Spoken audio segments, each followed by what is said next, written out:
Pozdravljeni, sem Ines in vi gledate Dancers Live. Danes je z mano Katarina iz Siente, ki nam bo zaupala svojo plesno zgodbo. Tako da bi Katarina predala besedo kar tebi. Kje se je začela tvoja plesna pot, skozi katere faze je šel tvoj ples? Torej moja plesna pot se je začela v plesni šoli Kazina. Pri 4-5 letih so me starši, nisem se sama, vpisali v te neke plesne urice za otroke, kjer smo predvsem plesali neke živalske plese, od murenčkov, slončkov, muck in podobnega.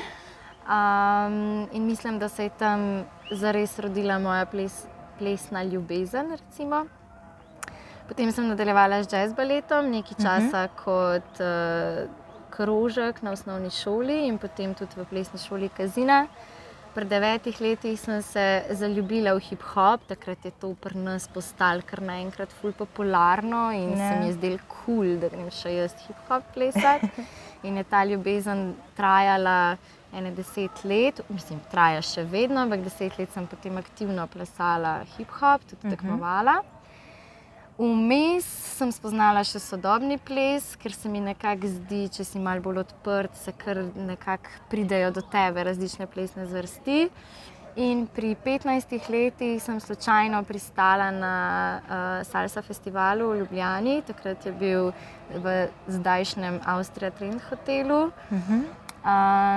Kot prostovoljka, nisem znala enega koraka in tam sem spoznala linijsko salso pa reggaeton. In sem se tako, me je kar nekako prevzel ta svet. Bila sem glih v nekih norih najstniških letih, plesali se je v paru, to je bilo takrat ful zabavno. In recimo, da je to nekaj, kar me je plesno najbolj zaznamovalo v smislu, da se trenutno s tem ukvarjam največ. Super. In skozi katere faze je potem naprej šel tvoj razvoj, kdaj si začela učiti?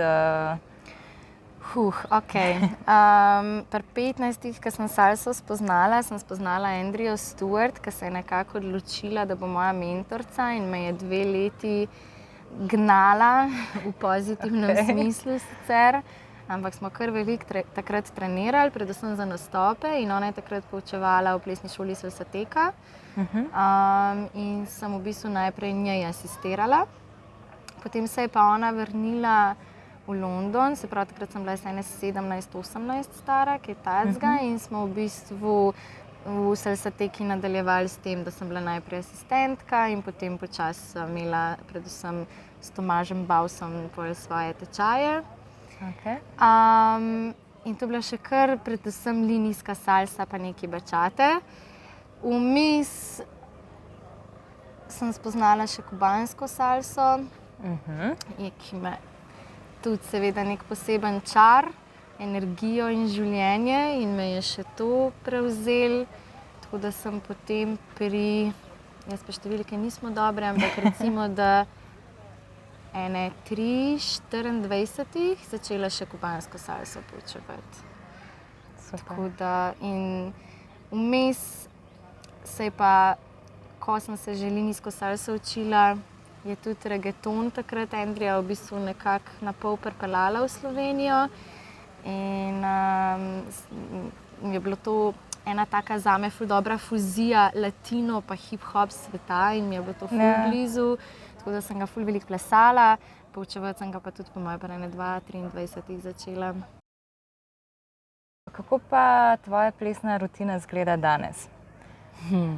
Kolikrat treniraš, kolikrat hodiš ven plesati? V dvorani sem recimo, da 98% dni. Je zelo odvisno od tega, kaj sledi, kaj počnem. Na tečaje se največkrat pripravljam doma.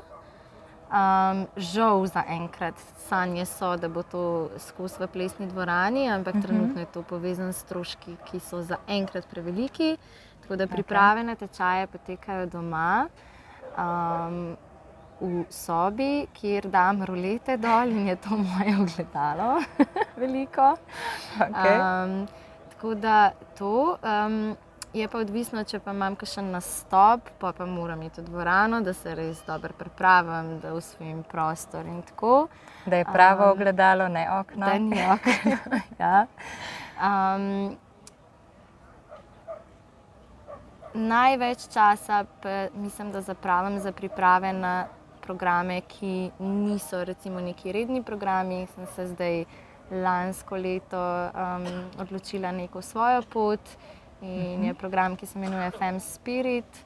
Je pa pač iz nule zastavljen, recimo da iz teh nekaj letnih izkušenj, ko sem poučevala, kaj se mi zdi, da predvsem pač ženske potrebujemo, kaj nam je všeč, kaj nam manjka, in sem skušala to zapakirati v nek pogovorno-plesni tečaj. In priprave za to veliko časa zavzamejo, ker pač si moram nekako zmisliti, premisliti, kako pač to narediti. Drugače je moja rutina tudi neka jutranja plesna joga, recimo temu, neka mešanca joge in nekih plesnih gibov ali pa raztezanja, ki odgovarjajo moji hrbtenici. Super. To, ven plesati pa z leti, priznam, hodim vse manj. Včasih, 10 let nazaj, sem bila zunaj na plesišču po moje 4-krat na teden, res kar nekaj let. Potem pa ne da postane dolg čas, to nikoli ne postane, ampak vseeno v življenju pridejo še druge stvari, ki jim posvetiš čas. Čeprav zadnje leto se pa počasi vračam nazaj tudi na zabave večerne. Kot si omenila, učila si v plesnih šolah, pa tudi samostojna pot. Kakšna je razlika med enim in drugim pristopom? Zdaj, samostojna pot moja, recimo, da se je čisto sveže začela, čisto samostojna. En delček, tako kot sem prej omenila, program Fem Spirit se je začel lansko leto septembra, oktobra. Tako da ta del je recimo neka velika razlika, da v šolah vedno poučujem nek ples, ki je znan, ki se ga poučuje v Sloveniji in drugod po svetu in se ga učimo od drugih učiteljev ali na festivalih, delavnicah v šolah, na tečajih.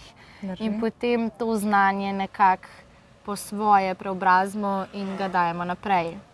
Za Fem Spirit pa zdaj še en nov program Soul Flow, sta pa programa, kjer skušam zastaviti nekaj novega, kar se mi zdi, da bi mogoče ljudem bilo ok, kar jaz želim ljudem predati.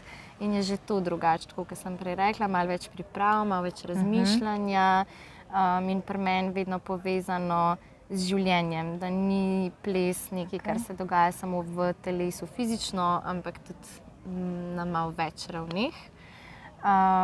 Sicer je pa ta samostojna pot mogoče tako kot neka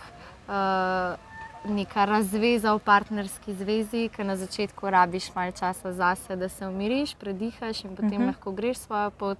Tako da zdaj predihavam in počasi korakam naprej. Vam bom kdaj drugič povedala, kaj je bistvena razlika še. Kje pa zase nekako vidiš še kakšen plesni izziv? Nikoli jih ni konc. Ena ideja, želja, mislim, nešteto plesov je še, ki bi se jih rada naučila. Itak za vse zaenkrat ni niti dovolj časa, denarja, energije tudi ne. Ampak odločila sem se, da bom z novim šolskim letom začela obiskovati flamenko. Španija. Ja. Ki je v bistvu tudi ful močno povezan v končni fazi s kubansko kulturo, ker so v končni fazi Španci imeli kolonijo na Kubi in so pustili pač neke sledi in me zanimajo tisti vzorci, ki so nekako tudi vplivali pol naprej. In ta energija flamenka mi je taka privlačna, tako da letos evo, to je eden od naslednjih izzivov.